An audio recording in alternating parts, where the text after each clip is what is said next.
Une sonde échographique à tête plate est utilisée en mode d'échographie nerveuse pour effectuer la pose d'un bloc nerveux de la région axillaire sous échoguidage. La profondeur de la cible est comprise entre 1 et 2 cm environ chez un adulte de 80 kg.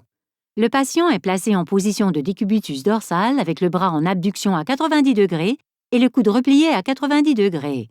La sonde est placée aussi haut que possible dans l'aisselle avec son repère pointé vers la tête du patient. Faites glisser lentement la sonde dans une direction latérale à médiale pour identifier l'artère axillaire. L'artère axillaire est une structure pulsatile ronde et sombre avec une paroi hyperéchogène. Les veines axillaires se trouvent autour de la périphérie de l'artère et peuvent être facilement comprimées.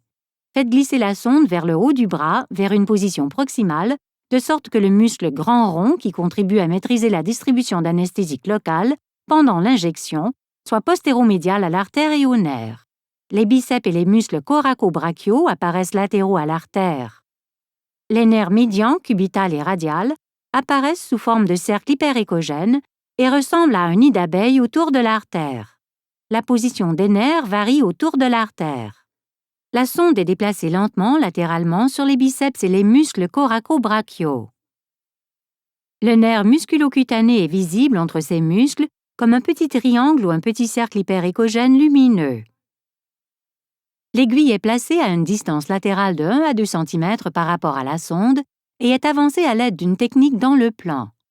L'aiguille est dirigée à travers le biceps vers le nerf musculocutané. La pointe initiale de l'aiguille se trouve juste à côté du nerf musculocutané, là où 3 à 5 cm3 d'anesthésique doivent être injectés. L'aiguille est ensuite avancée à une position immédiatement postérieure à l'artère. À mesure que l'anesthésique locale est injectée, le muscle rond est poussé vers le bas et l'anesthésique locale devrait se propager médialement et latéralement en dessous de l'artère.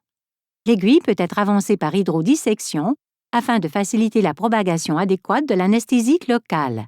Enfin, l'aiguille est retirée et redirigée vers une position antérieure à l'artère. L'anesthésique locale doit être injectée sur l'artère pour terminer avec sa propagation circonférentielle autour de l'artère.